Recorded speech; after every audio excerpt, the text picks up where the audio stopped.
I'd like to welcome you to the September 28th, 2022 regular board meeting of the Governing Board of the Chandler Unified School District. Mrs. Nye, could you please do our roll call? Here. Jason Olive. Here. Here. Here. Joel Worth. Here. Thank you. We appreciate both you, Joel, you and Jason, for joining us by phone this evening. Thank you so much.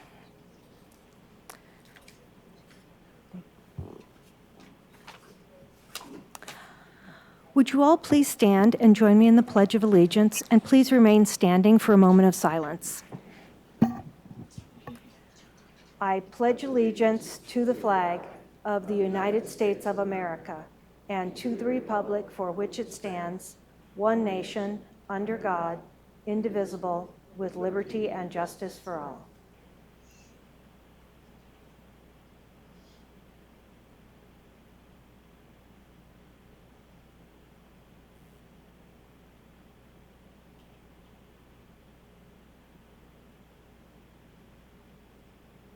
Please be seated.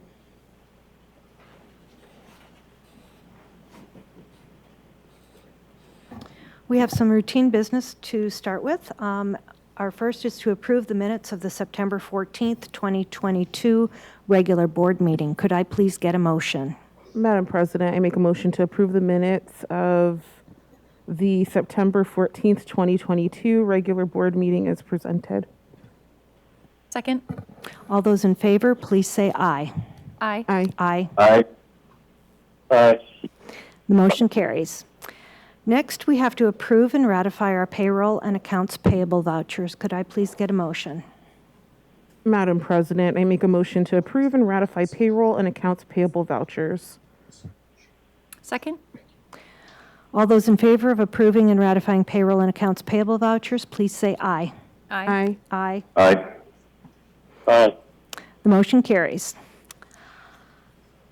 Mr. Narducci, do we have any correspondence for this evening? Madam President, there is no correspondence this evening. Thank you. We will move on to our student body president's report. Tonight we have Mr. Patrick Green from Basha High School. Why don't you tell us what's been going on at Basha? Good evening, ladies and gentlemen of the board. I am Patrick Green, student body president of CUSD's very own Basha High School. I appreciate you all allowing me time in this board meeting to talk about events and activities that have happened at Basha during this last quarter. Without further ado, I hope to answer the question, what's been going down at Basha? We start with our Jackson Landfair mural. Jackson was a regular student at Basha High School when one day after one of his band competitions, his stomach started to hurt. His parents took him to the hospital where he was diagnosed with leukemia.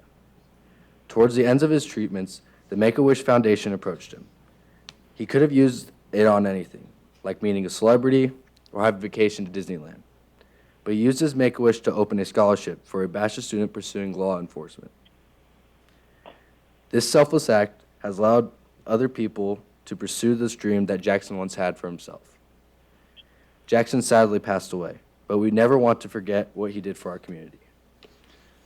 Before Jackson's death, his dad asked him if he had a second shot at life, what he would change. The first thing he said was, I would care less about what other people think of me. The second thing, I would care more about how I make other people feel. And the third and last, I would live life to the fullest. In honor of Jackson, we now display a mural in our cafeteria of Jackson and his three things, so that his memory lives on forever. We also help raise money for the Jackson Landfair Foundation, so they may continue to give out scholarships for those going into law enforcement. On a lighter note, we move to our senior sunrise. Every year, Basha's seniors have a sunrise at the beginning of the year and a sunset at the end of the year to mark the beginning and the end. All the seniors pull up to the football field with pajamas, blankets, and breakfast, and we all watch the sunrise together. Now, I put sunrise in quotes this year because it was cloudy and it kind of started to rain a little bit. But we all had a good time anyways. Next Arizona Association of Student Councils did their annual AASC Spirit Conferences, and Basha was chosen to throw the assembly for the region. Councils from all over the state came to Basha. The theme of the conference was Follow the Leadership Road, and the most infamous road is obviously the Yellow Brick Road. So the conference was decorated to the Wizard of Oz. We had 2 motivational speakers in Russ Peak and Jesse LeBeau. All the schools had a blast, and we had a ton of fun throwing it. Next was our assemblies. This was the first time in 3 years that we could finally move our assemblies back indoor, and they came back with a bang. Our first assembly was Fall Sports Assembly, where we had the Golden Grannies, who are a group of grandmas who twerk and dance to now hip-hop songs. A kid getting his head shaved, and a tug war between the different fall sports. Our second assembly was Homecoming Assembly, and the theme for the assembly was Glow in the Dark. Everyone wore neon, and black lights made everyone glow. We had a teacher versus student basketball game, lightsaber fight, and performances from our cheer, pom, and dance group, KDC. Everyone was excited to finally be back indoors, and you could tell their appreciation through the thunderous applause that filled the gym. We threw our annual Homecoming Carnival. This event is open to the public, and it shows in the attendance that we had. We had a smasher car, inflatables, petting zoo, and club set up booths to help raise money for their select clubs. Once again, we had a rainy day, but it seemed like people enjoyed it more, and it showed the resilience of people to show up to the events even when the weather doesn't agree with us.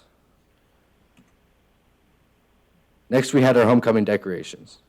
In preparation for homecoming, we always decorate the halls of our school according to our homecoming theme.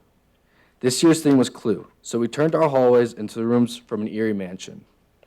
These rooms were the library, conservatory, garage, and kitchen.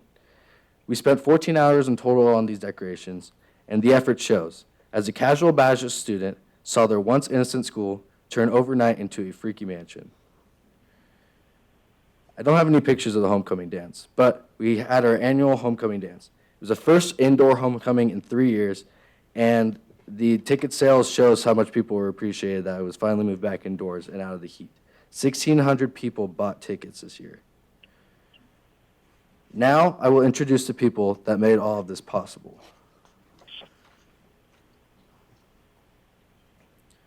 Jayla Taft, Student Body Vice President.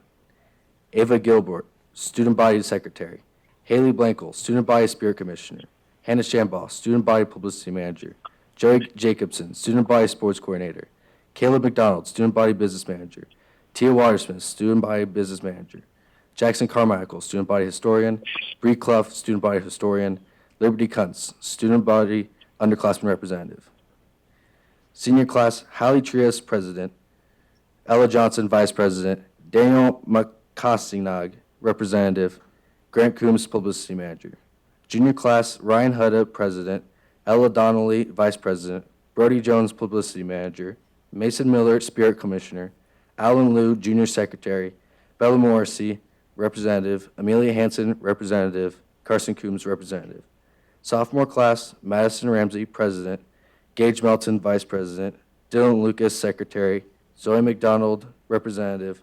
Kason Torres, Publicity Manager. Freshman Class, Morgan Blankel, President. Ben Fott, Secretary.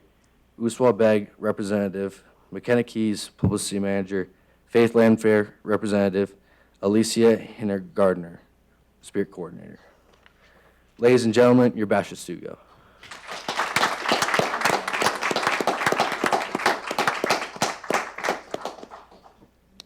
Thank you for your time. Have a good night. Could you please introduce your sponsors who might be here? Sorry. Sorry, Ms. Campbell. Mrs. Campbell, advisor, and Ms. Prue, advisor. Thank you so much.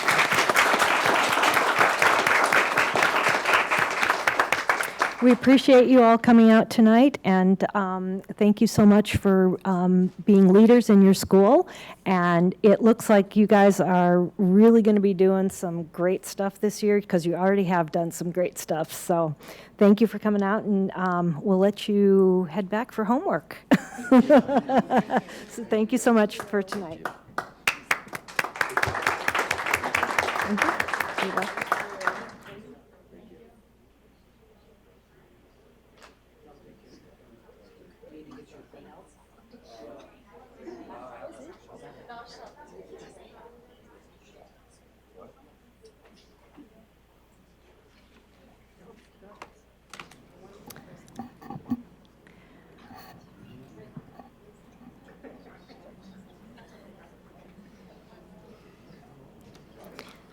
Now it's time for our citizen comments.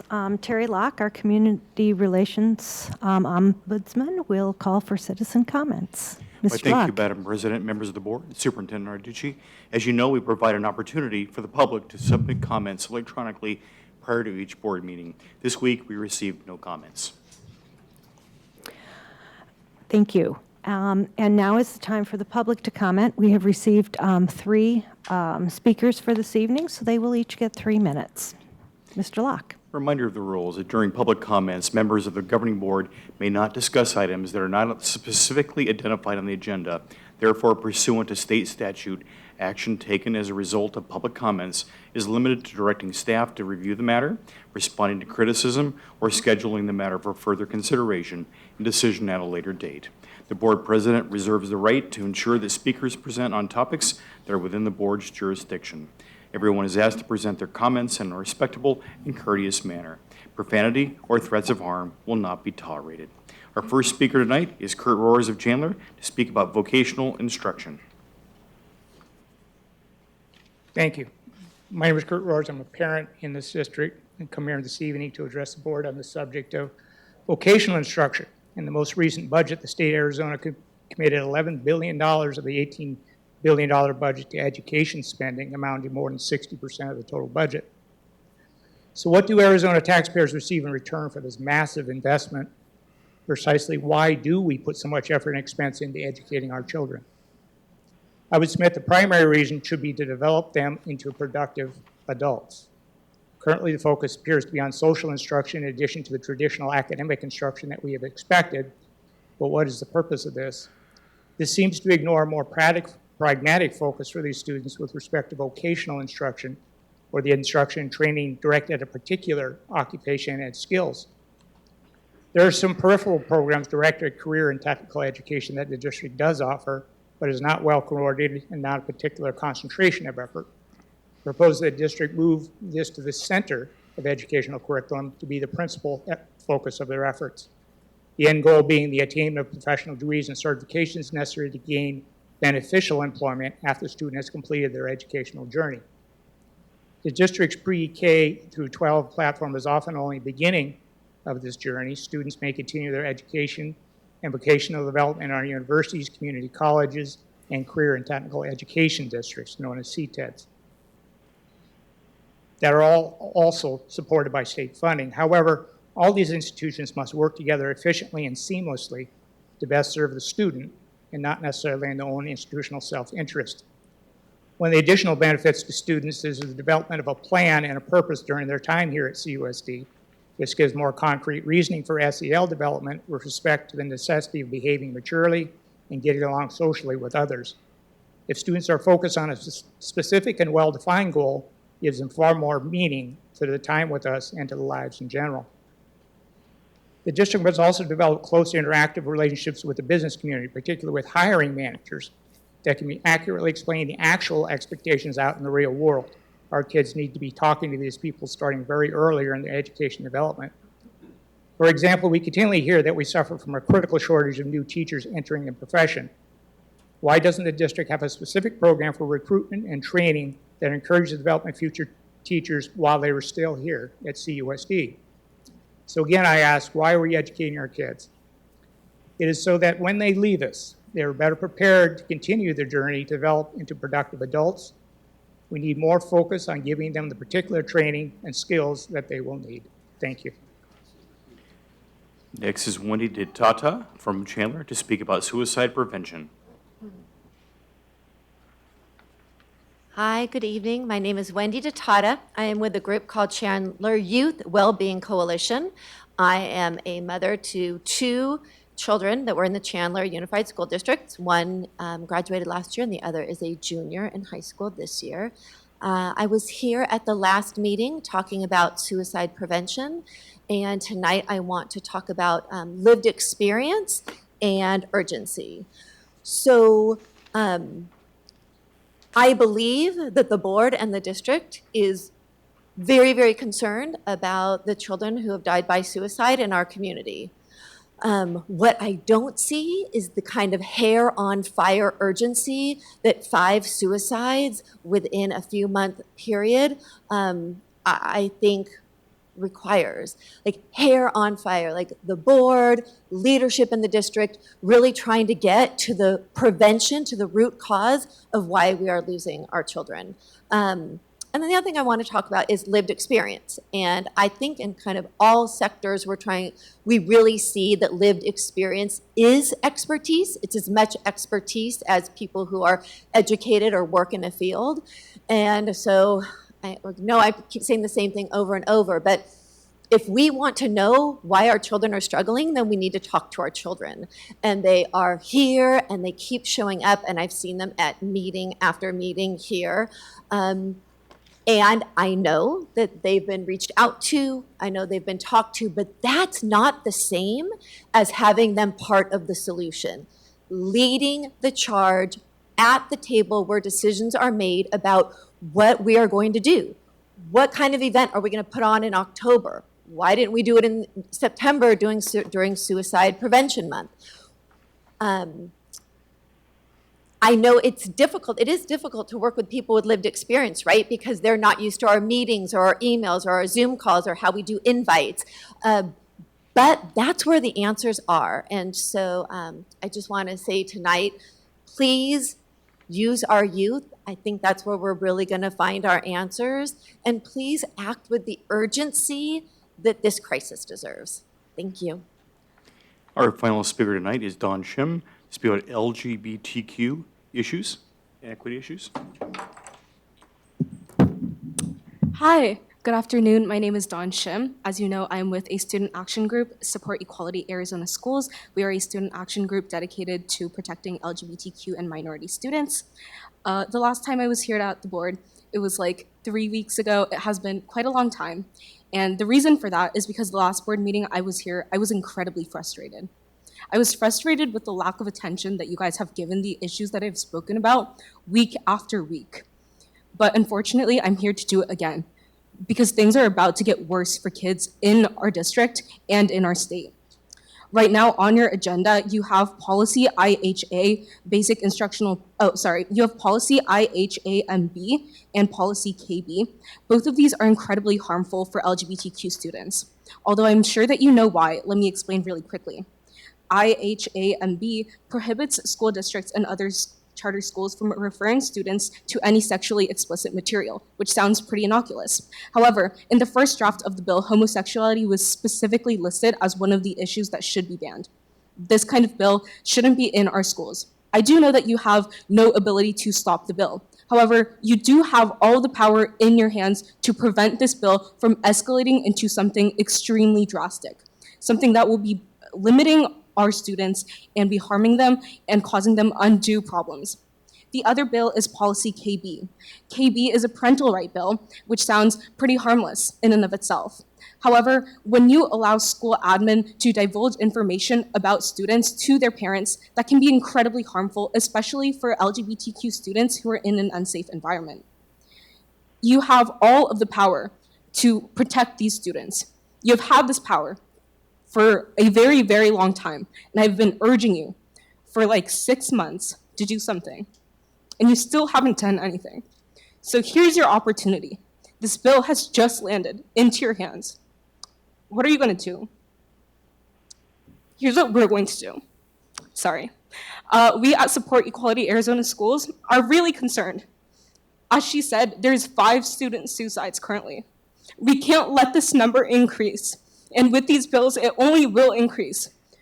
Starting tomorrow, Thursday, on our last passing period, many Chandler schools, as well as a lot of high schools across the state in joint effort with Support Equality Arizona Schools, will be holding a walkout. We don't want to disturb our schools, but these bills are permanently disturbing our right to an education. You need to do something now. Thank you.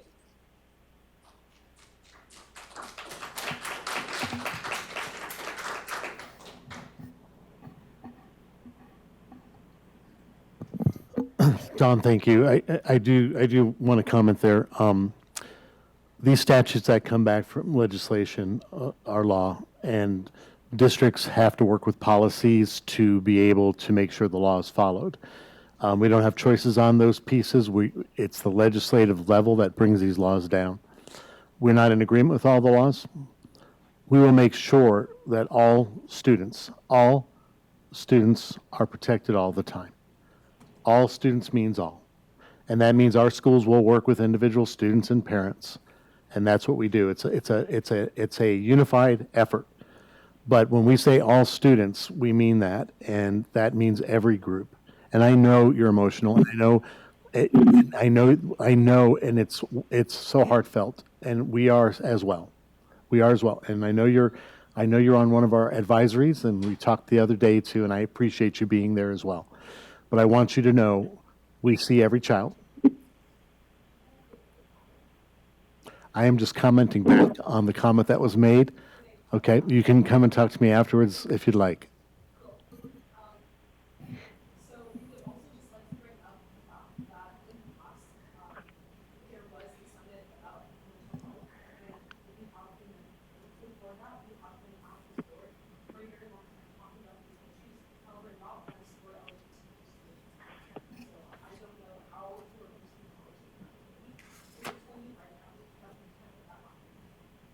Thank you, Don.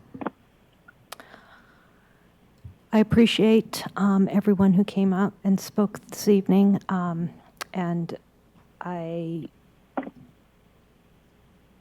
know that the comments were hard sometimes and difficult, but heartfelt, so thank you so much. We will move on now to our consent agenda. Mr. Narducci. Thank you, Madam President. Madam President, can I ask a quick question?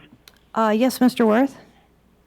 There's a couple clarifications I'd like to get on the consent agenda and then have a question on 7.05, but I'm not sure how I go about this. Pardon? Do you want to ask your question now before we start with the consent agenda? Yeah, the first one's pretty simple. I don't quite understand the difference between 7.01 and 7.02. They seem to be the same thing relating to monetary gifts and donations. So why are they separated? One is cash and one is items that are donated that have a value to them.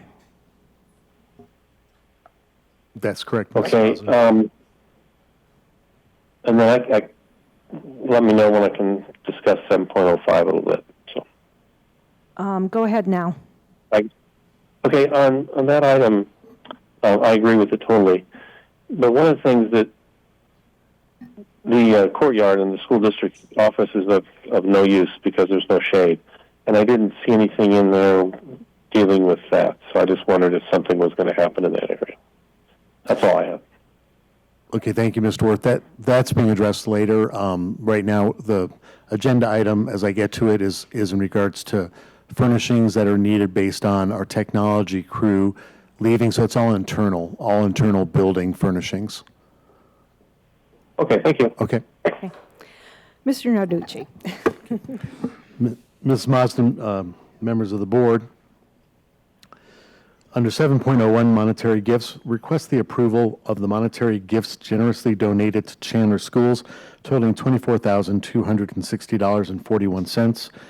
And under donations, request the approval of the items generously donated to Chandler schools totaling $1,144.99. Under 7.03, contract increase, athletic apparel and equipment, the board approved BSN state contract number ADS PO 18-28 270 for athletic apparel and equipment with estimated expenditure of $350,000 back on June 22nd, 2022. BSN Sports recently acquired East Bay Sports, Previously, the vendors were two separate contracts, but due to the acquisition, all purchases will now have to be through BSN contract. The district is requesting the board approval to increase the total amount to $450,000 for the remainder of the 22-23 fiscal year. Under 7.04, one GPA JOC Mechanical Services, the board approved one GPA contract 18-16 PV-04 Mid-State Mechanical for JOC Mechanical Services for estimated expenditure totaling $350,000 back on June 22nd, 2022. This is set to expire on May of 2023. We are issuing a new solicitation for JOC Mechanical Services that was awarded August 4th, 2022.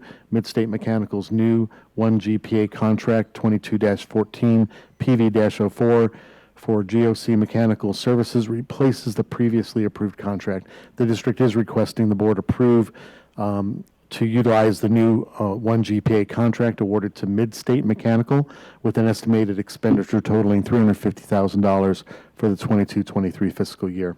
District Officer Furniture Refresh, this is the item that Mr. Worth alluded to. This is for the business office and support services side of the district, where we are removing some of the older furniture that's 20 years old that's been attached to walls and putting furniture in that's a little bit more mobile and adjustable and being able to utilize in multiple areas. The administration is requesting approval to purchase furniture from School Source Arizona Incorporated per the quote totaling $298,471.35, utilizing 1 GPA contract 19-04 PV-10. And again, our technology support is moving to a different building in the district. As soon as all the furniture does come in, that's what's keeping us behind. And so our technology division is moving out, and then other offices are moving over into that side of the building. 7.06 Policy GCB, Staff Health and Safety Revisions. Arizona School Boards Association has recommended changes to Policy GCB, Staff Health and Safety. House Bill 2498 prevents the school district from requiring a resident of the state to receive a vaccination for COVID-19 or any variant of COVID-19. House Bill 2463 prohibits the school district from imposing a mask or face covering requirement anywhere on district premises except where longstanding workplace safety and infection control measures that are unrelated to COVID-19 may be required. Chandler School District recommends adopting the policies and proposed by ASBA. These changes were presented as information on the September 14th, 2022 board meeting where we request approval. Under 7.07 Student Health Policy Regulations, and I'm going to read all these before asking for approval. We have Policy JLCB, Immunizations of Students. House Bill 2086 states that immunization for COVID-19 or any variant of COVID-19 is not required for school attendance. Policy JLCC, Communicable Infectious Diseases. House Bill 2616 states that school districts and charter schools may not require a minor to wear a mask or face covering without parental or guardian consent.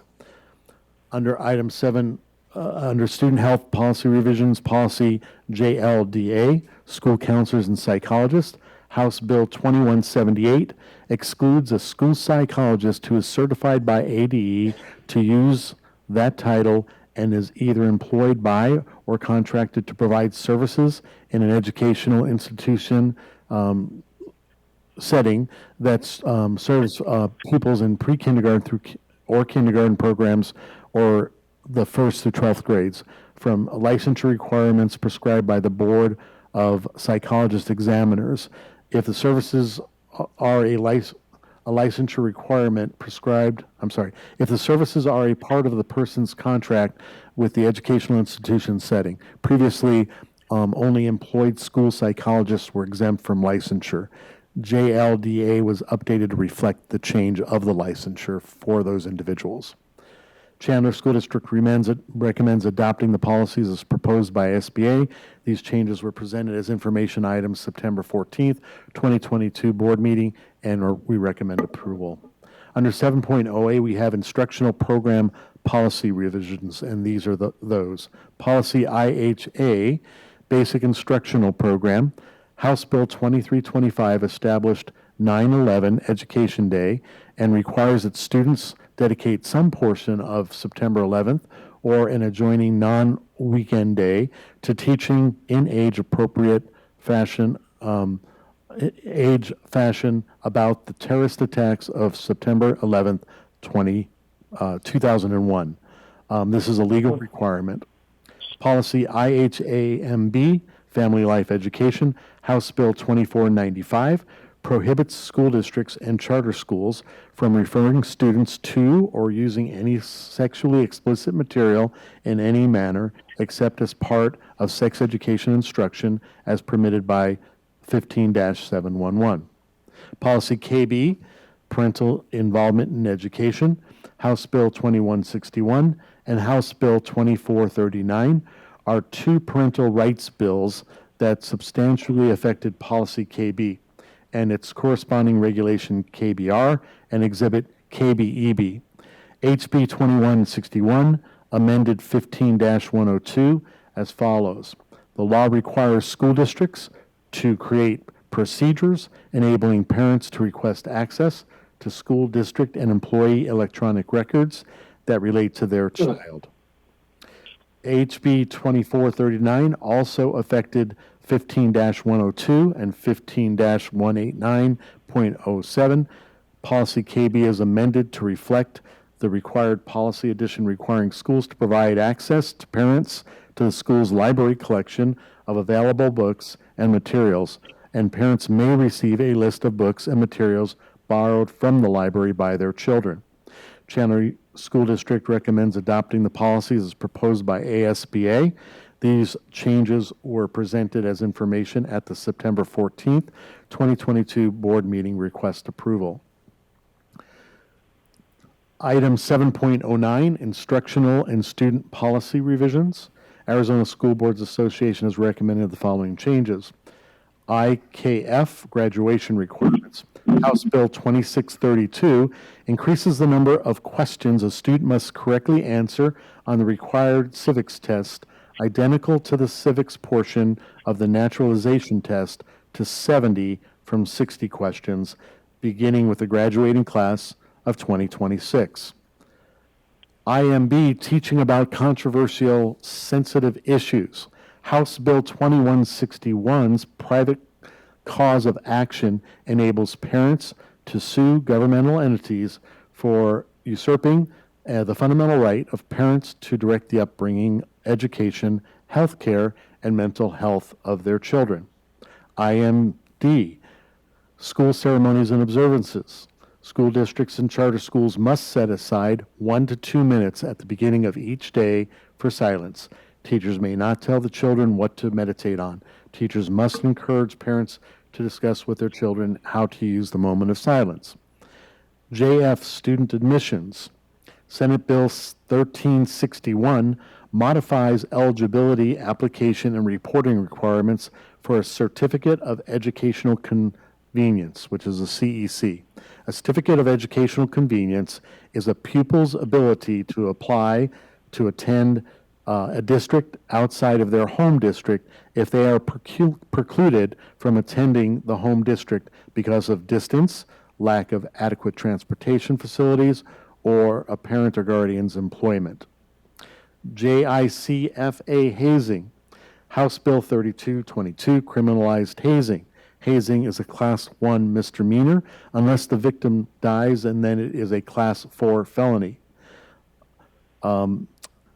ASBA's model hazing policy, JICFA, and accompanying exhibit are based on the previous law, ARS 15-2301, which was largely unchanged. The major change to the policy and to 15-2301 is that the definition of hazing now links directly to an act in violation of Section 13-1215 or 13-1216. copying the entire criminal state into the definition or statement into the definition would not be helpful to policy. Thus, they link the definition to be used. JJIB, Interscholastic Sports. Senate Bill 1165, the Save Women's Sports Act, requires that each school district and charter school designate their interscholastic and intramural sports based on the biological sex of the students who participate on the team or in the sport.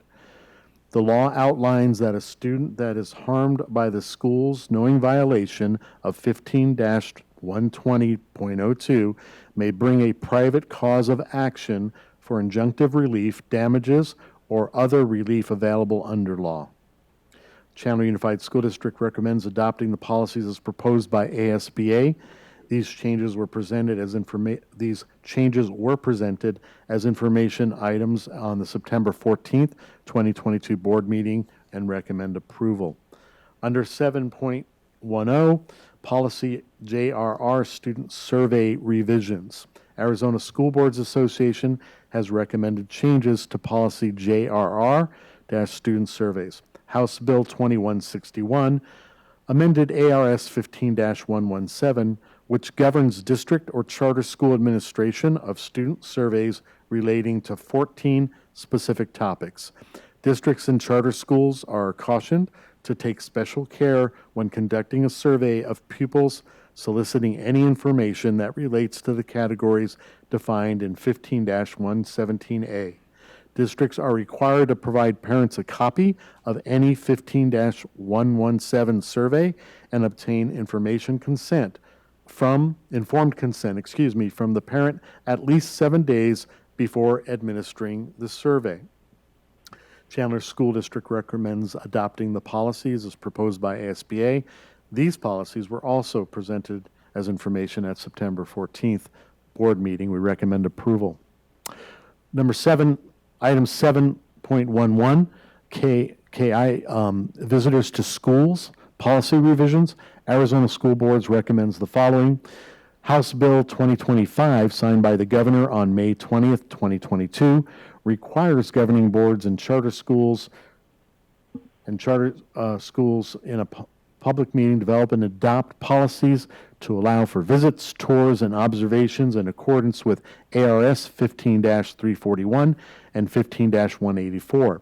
This requirement pertains to parents of enrolled students and parents of students that may enroll in the school district or charter school.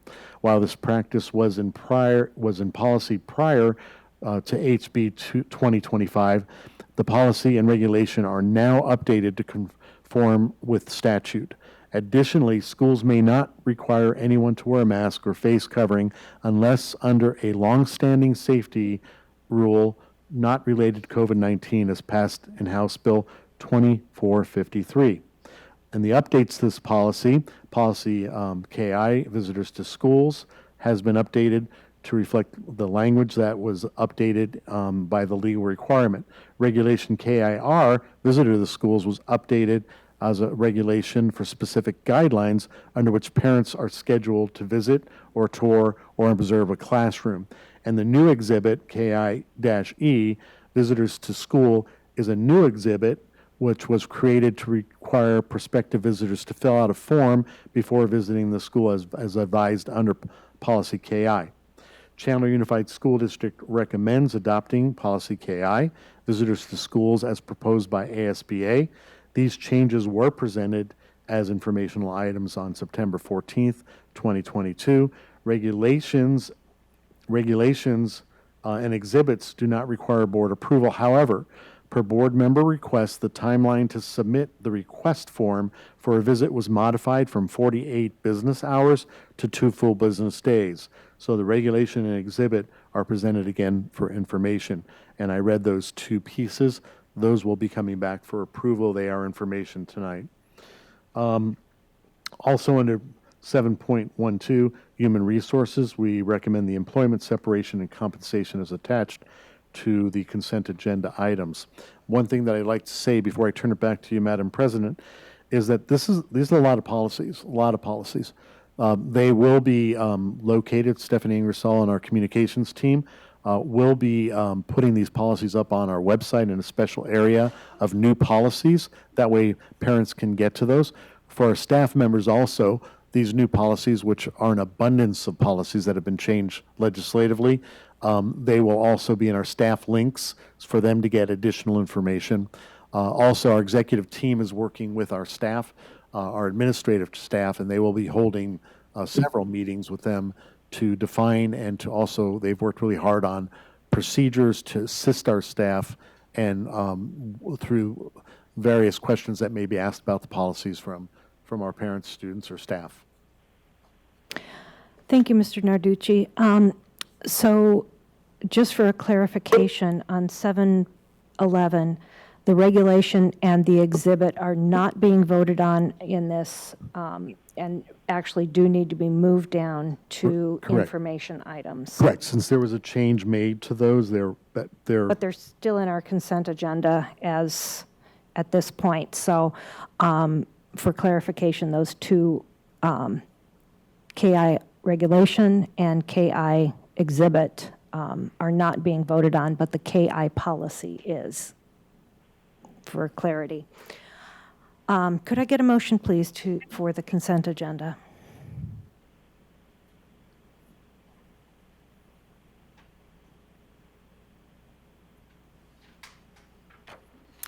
Sounds like the gentlemen are not going to speak up. So I move approval of the consent agenda.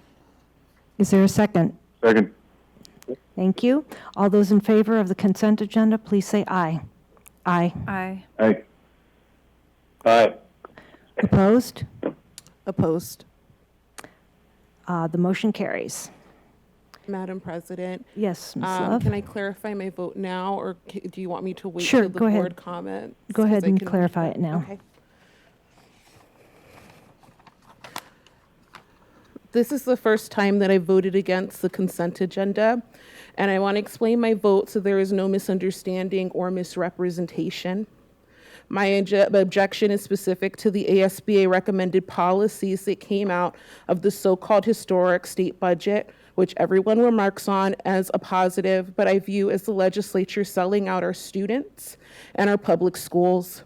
I cannot, in good conscience, vote yes on the revisions to policies IHAMB, KB, IMB, JJIB, and JJR. These policy revisions are rooted in transphobia, homophobia, racism, and a general disregard for the mental health and wellness of our students. Suicide is the second leading cause of death among young people aged 10 to 24. And lesbian, gay, bisexual, transgender, queer, and questioning youth are at significantly increased risk. LGBTQ youth are more than 4 times as likely to attempt suicide than their peers.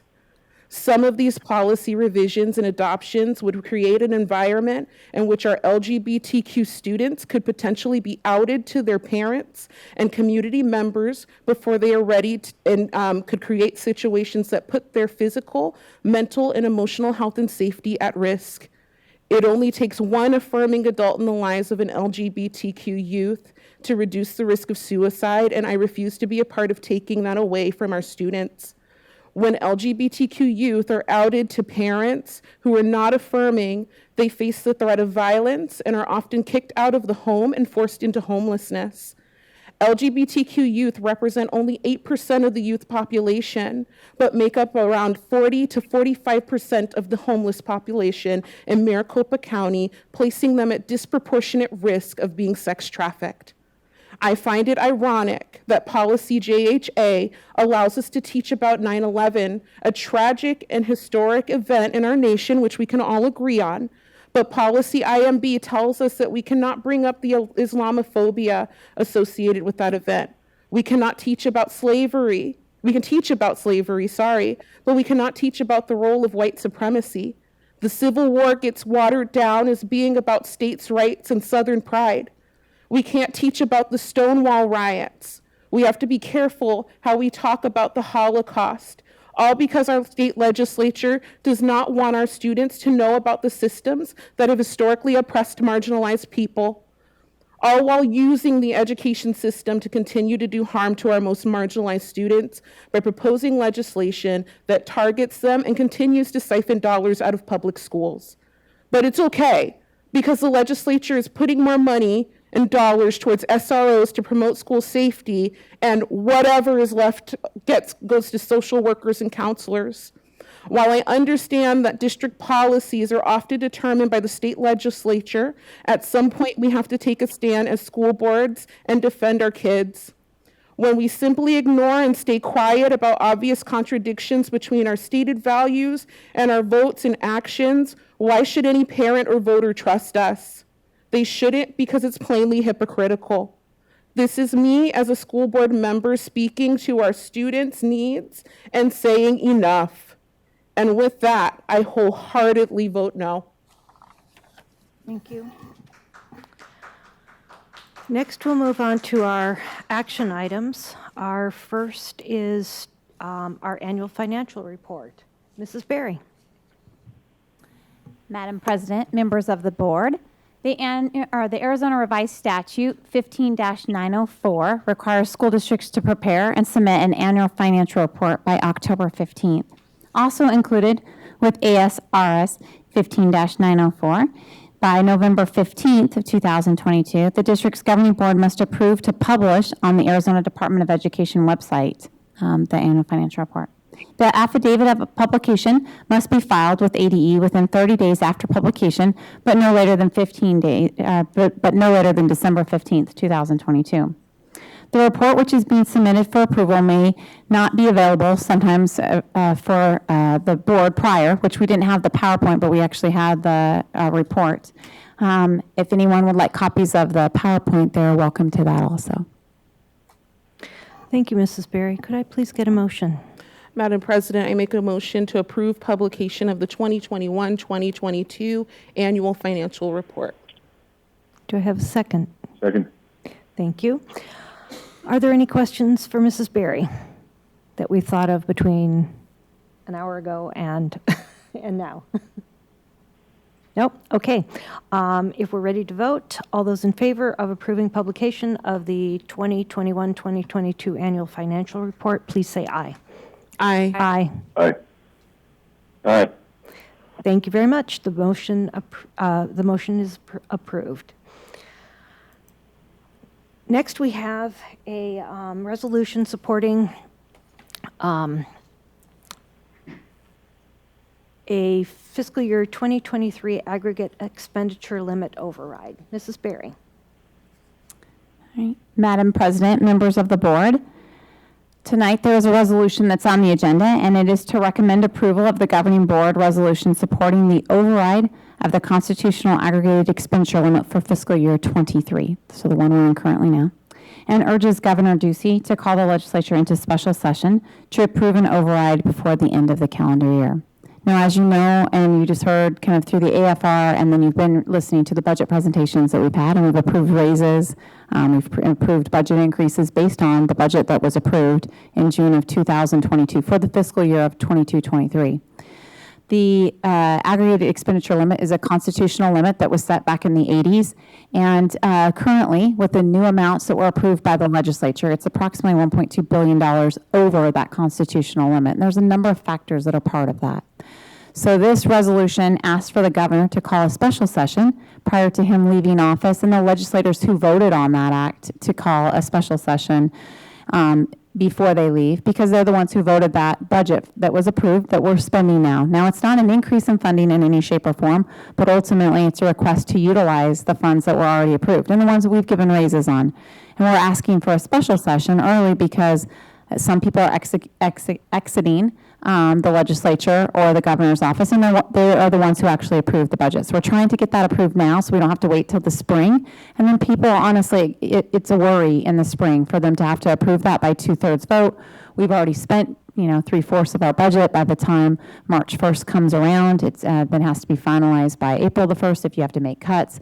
And so we're just urging people to do that. There was a town hall, I think, tonight to educate people about factual information. That was also during the board meeting, but it was outside. What this letter does is it allows you all to speak upon that if you do urge the governor to do that, but it also allows you to work with your constituent groups to advocate one way or the other on your own behalf, depending on what you believe related to that. But it gives you something to understand and look at and read, and then also to potentially give out to your constituents. Thank you, Mrs. Berry. Could I please get a motion? Madam President, I make a motion to approve the governing board resolution supporting the override of the constitutional aggregate expenditure limit for fiscal year 2023. Is there a Second that. Thank you. Mrs. Berry, I do have a question. Could you give us an estimate as to the amount of money that we would be looking at cutting in March or April, or the exact date on that? Ms. Mausam, that's a great question. It's $62 million for Chandler Unified School District. We're the second largest school district in the state. And so that would mean it's about 17% of the funds that are part of that. It would be $62 million for us. Wow. Okay. Thank you. You're welcome. Ask a question? Yes. too? So when you say override, this means a temporary Yes. override? Great There's no question. desire to have them remove the whole concept that is archaic and outdated? Yes, actually, that's a fantastic question. This is just a fix to the current budget, 22-23, and the permanent fix needs to actually go on the ballot because it is a constitutional limit. And hopefully, there's an ability to ask the legislature to either place it on the ballot or to get it on the ballot in November of 23. So that is the goal, to try to put it on the ballot in November of 23. But we're and not then have saying it- that in this letter, No, this That'll be letter's for our current session, yes. next session. Mhm. Yes. Mr. Oliver, Mr. Worth, did you have a question too? No, I understand. Thank you. Okay. If there's no other comments or discussion, all those in favor of approving the governing board resolution, please say aye. Aye. Aye. Opposed? Abstain? I didn't hear your, I think we said it at the same time. oh, okay, Aye. I'm sorry. Motion carries, I'm sorry, I didn't hear you, and that's okay. Next, we'll move on to our information items.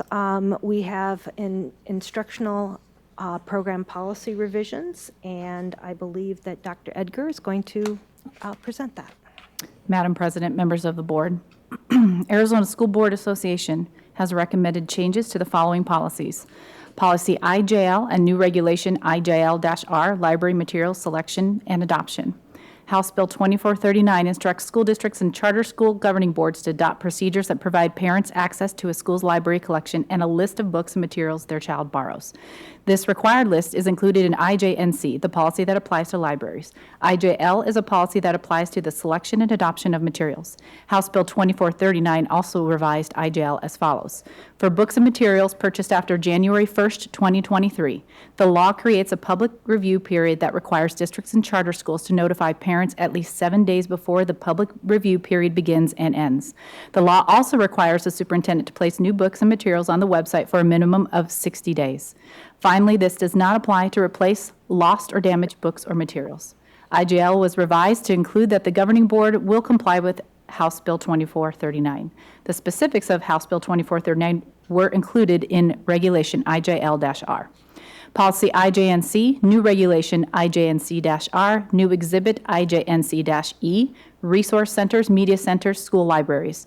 House Bill 2439 instructs school districts and charter school governing boards to adopt procedures that provide parents access to a school's library collection and a list of books and materials their child borrows. This is not required by law until January 1st, 2023. ASBA has created a new regulation, IJNC-R, to assist superintendents in complying with this law. The regulation provides that parents seeking access to the school's library collection or a list of their child's borrowed books or materials may utilize a request form, which is Exhibit IJNC-E. Chandler School District recommends adopting the policies as proposed by ASBA. These changes are presented as information, and approval of the policies will be requested at the October 19th, 2022 board meeting. Regulations and exhibits do not require board approval. Thank you, Dr. Edgar. Are there any questions or comments? I spoke with Dr. Edgar earlier this evening, and we were talking a little bit about the policy IJL and the relationship between it and the regulation IJL-R. And I had requested her, there was a little bit of language I felt like was a little bit confusing in the IJL, and I was requesting that she clarify it a little bit by identifying that these materials are for our school libraries in that policy. So I believe she will be looking at that and perhaps making some changes. And I think it'll have to come back as an information item again next time. Although we can look at the IJNC and have that go on the consent agenda at the next meeting. Correct. We get some more information about the logistics of this when we share a library with the public and what that looks like for our high schools. So intergovernmental. I'm sorry, can you can't hear me say it again? I asked if we could get some information of how logistically this works when we share our libraries at the high schools with the public. And at this point in time, with the legislation that's come to us, our schools that have an intergovernmental agreement are not required to abide by these pieces at this time. But they're in the same space. Correct. All right. Any other comments or questions? Okay. Our next is to look at our CUSD agenda roadmap. Today is September 28th. I can't believe that we're already coming up on fall break and the school year is almost 1/4 of the year over with. At our next meeting, it will be October 19th, and we will be looking at the update on the bond and override, and we will be looking at a study session on the state A to F letter grades. We should have, I believe we were told we should have that information, or the State Board of Education should have the information out by then, and we'll have made a decision on the letter grades for schools. And we will also be looking at the AZ merit results. Are there any other? We do also have a foreign exchange student reception at 6:30 on the 19th for those students who are coming and visiting or staying with families and attending our schools from a foreign country. So, all right. We will, Mr. Narducci, do you have some superintendent comments tonight? Sure, Madam President, members of the board. I've been reminded going out to schools this week how many weeks there actually have been in this quarter. And I think people are getting ready to possibly get a little October time with their families. There have been about 11 weeks in this first quarter, which has been a longer quarter for most.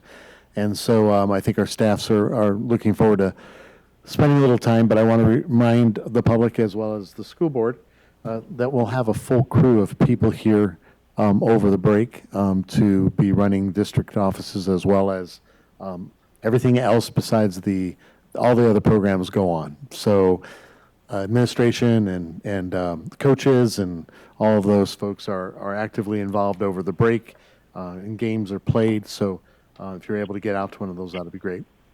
I'd like to start off on a sad note. Former Superintendent Dr. Howard Conley passed away last week. His services will be held on Saturday, October 1st at 2 p.m. at Mountain View Lutheran Church in Ahwatukee. In lieu of flowers, his family is encouraging donations in his name to the Chandler Education Foundation, who has a scholarship or has scholarships in his name as well, or the Chandler Compadres. Howard finished his last 20 years in education as the principal of Chandler High School. He was then associate superintendent for secondary education, and his final 5 years from 1991 to 1996 as superintendent. I had the amazing opportunity to open Howard K. Conley Elementary School back in 1996.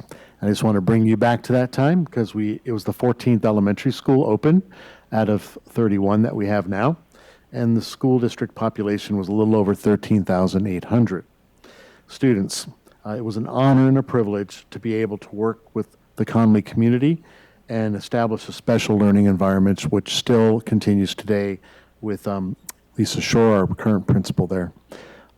Interestingly enough, Dr. Conley kept in touch by going to all the events at Conley that celebrated him afterwards, made speeches to the kids about how they needed to learn and take this special opportunity and run with it. And also having lunches with him and his wife Hazel over the years. Dr. Camille Castillo and I kept in touch with him over the time since his retirement. And so he was a great leader and set up a lot prior to the growth of the district. And so we want to thank him and his family for that. Also, Chandler Unified School District is proud to announce that 56 CUSD students have been named National Merit semifinalists this year. They are among 16,000 semifinalists nationwide out of more than 1.6 million students. National Merit semifinalists represent less than 1% of U.S. high school seniors and include the highest scoring entrants in each state. Students who qualify as semifinalists based on their performance on the preliminary SAT National Merit Scholarship qualifying test are the only program participants who have an opportunity to advance to the finalist level and compete for the National Merit Scholarship. In May, 7,500 finalists will be chosen to win the scholarship, and so best of luck to our CUSD students. 2 Fry Elementary teachers were honored this month by the Arizona Diamondbacks.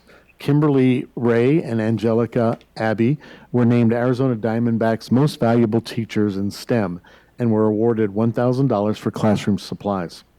In addition, and this is a very cool addition, Angelica Abbey was named one of Walt Disney World's 50 most innovative teachers in the country, earning an all-expense-paid trip to Orlando to learn about Disney's Imagination Campus and will be featured live on Good Morning America. I think that's pretty cool. I would love to have done that. I'm going to ask if I can carry her bags. That is absolutely amazing. The Arizona Masonry Council will be recognizing Chandler Unified School District at their 31st Annual Excellence of Masonry Architectural Awards banquet on Friday night in Scottsdale. This is for architectural design for Arizona College Prep High School. So we're honored that also our buildings are getting awards in Chandler Unified School District. Weinberg Gifted Academy, and this is a big one, learned it is a 2022 U.S. Blue Ribbon School. Weinberg Gifted Academy is the only school in the East Valley, one of only 6 schools in Arizona, and one of only 280 schools out of all public, all charter, and all private schools in our nation to receive the distinction from the U.S. Department of Education. Blue Ribbon status is the pinnacle of recognition for any school in our nation. This reflects the strong leadership of Principal Jennifer Nussbaum and the culture of learning and excellence that the staff, the students, and the parents have created and engage in at WGA. We converted the campus to a gifted academy when Rice Elementary opened nearby 2 years ago, and the school hit the ground running. I'd like to offer congratulations to everyone involved. This is truly a Spirit of a Community Award for their school. And next will be a trip to Washington, D.C. in early November to officially accept this prestigious award on the national stage. We hope to present their school to you at a future meeting or at the awards celebrations in the spring, as this doesn't happen all the time for school districts. So we're very happy that for them and the results show. Also, this just in, one of my friends was attending, actually, the Arizona Bio Awards tonight, and we didn't get a chance to attend because guess what? We're here. So Rashna Nath from ACP was just awarded the Educator of the Year Award so at that event. So congratulations to her. And we will formally reach out to her tonight to congratulate her as well and bring her to a future meeting as we've done before. I think she has she's been awarded very highly this year and last year. So we'll do that at a future board meeting as well. But that's hot off the press. Thank you, Mr. Narducci. It's really nice to see a lot of the awards that our students, our buildings, and our staff are receiving. So thank you. Do any board members have any comments? Mrs. Bruner, I'll start with you. Well, I was thinking maybe the gentleman. Okay, we can start with the gentlemen who are the disembodied voices in the room. Joel, do you have any comments this evening? I do. Okay. I just have to say that I'm very disappointed in the legislature and its efforts to micromanage school districts and force their political beliefs on the district. I think it's wrong and it's inappropriate. That's all I have to say. Thank you, Mr. Worth. Mr. Olive. Well, two things. First, I apologize for not being there, but at least I was able to put myself on mute for coughing and wheezing. Secondly, I agree with Joel. It's amazing how the people at this state, believe in local control until they can tell everybody else how to live. But I do have a question for Mr. Narducci about how much it's going to cost us to inform everybody and train all of our teachers on all this new garbage that we have to do.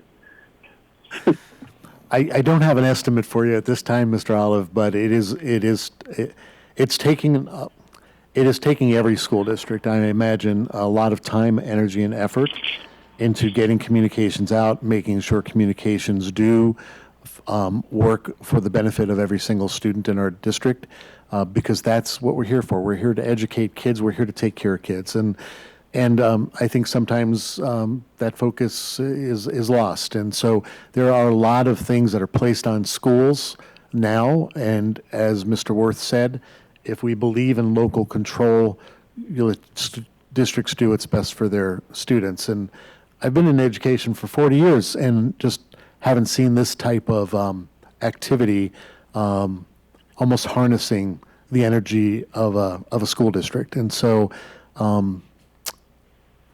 we will work the best we can. We will support our kids as we move forward, and we will listen to what their needs are. Thank you. Thank you, Frank. That was all I had. All right, Mrs. Bruner. I did just want to take a moment to explain why I voted yes on the consent agenda. We took an oath of office where we said we would support the U.S. Constitution and the laws of Arizona. But it is truly disheartening that some of our representatives in our legislature have decided to increase their control from the top over decisions that should be made in our local communities with input from our students and our parents, our educators. They seem to be politically driven rather than driven by our families and our students and our educators, and that truly is disheartening. I would like to encourage the district administration to include input from our students and our families, if possible, in the making of the regulations or any kind of guidance that we give. And of course, our educators as well. Include all those folks in whatever levels we can. I know that's a challenge, but and I do trust that that's going to happen. And I know we all have our children's best interests at heart, and we will make the best of this. So I also wanted to mention congratulations to Rachanath. I got to meet her. I went to ACP a few months ago as I was learning more and more about her through various media like LinkedIn and stuff. I just ran across her. I'm like, oh my gosh, look what the amazing things she's doing. And she showed me like the 42 clubs she runs and just the massive amount of time she pours into her students. And I just wanted to thank her for all that she does. And also congratulations to Weinberg for their Blue Ribbon Award. Also, I wanted to thank all the district folks who came together to make the financial aid night happen. There were a lot of families that I think found a lot of beneficial materials there and got to hear from many different programs, not just universities, but community colleges and other types of post-secondary institutions and military as well. And then also, I noticed that Frank didn't mention, or if you did, I missed it, about getting pie in the face. Did you not want to relive that again? I'm still recovering from that. I broke out like I was in 7th grade again after that experience. But That's awesome. thank you. It was a great pie to take as we supported the Chandler Care Center. Yes, and the Care Centers. services to our families and And I think the amount was 41,000. 41,000? Over 41, but I think money has come in after the fact. Oh, wonderful. Because they like the fact that they used 2 cans of whipped cream versus the one that everybody else got. But I guess I just needed a little bit more. So, but yes, they did a wonderful job, and it was great supporting such a great effort. And I want to thank all of the individuals who went out there and did challenges head-to-head, because that's what raised a lot of the money. Yep. And for services that directly go to our families and our students in need, and especially in vulnerable parts of our community. And I just wanted to, sorry to keep talking about, but the ACP Youth Night was a blast, and they're doing well. Their football team's doing really well this year. And also just wanted to thank all the folks who made the Ascension film a success, where we had lots of folks from the community as well as from the district there. And it was a pretty powerful, in my opinion, movie on mental health. And looking forward to the Contigo Festival at Galveston on Friday. Mrs. Brunner, thank you for mentioning the Ascension event. We were there, and I appreciate it was a great event. As a matter of fact, that's the event that moved our event. We actually had our national speaker coming in for the forum on that same night. The committee decided to go ahead and move that because they didn't want it competing with the event that was planned. And so they got the next available event for October. The group has met actually as recent as today, and it's gained force and momentum. There were like 20 people, 15 to 20 people at that meeting today to get that event off the ground and planned and that venue going. So I thank you for mentioning that as well. Ms. Love? Yeah, I was just going to mention that the My Ascension event, which we all attended, and I just want to thank the Arizona Students for Mental Health and Katie McPherson for putting that together. It was a very powerful event, and as somebody who works with folks who are suicidal, sometimes our youth, right? That film was very important in terms of like how we can work with our school districts too to bring some changes. So there were definitely some interesting things that I took away from that. And I'm looking forward to seeing how we can continue to build our relationship with our community partners, specifically our Arizona Students for Mental Health, who they've been here for a number of meetings, and definitely can't wait to sit at some tables with them and talk to them more. Thank you, Ms. Love.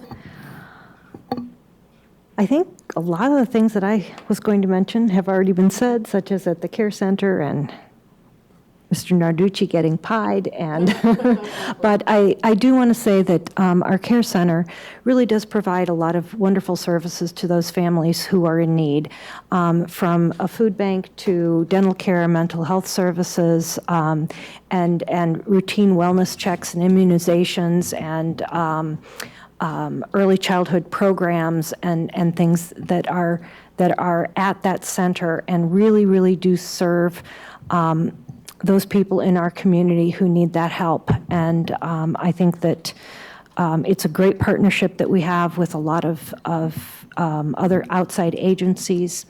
And I truly appreciated taking the tour, and really I didn't, I knew they did a lot, but then seeing how much they can condense into the space that they have and serve as many children and families as they do, it's just amazing. And I was very happy to support them in their fundraising efforts. So it was, we know that is going to a good place and doing a lot of good for people in our community who most need it. So. Thank you so much. We will see you in 3 weeks. Have a good fall break. Thank you.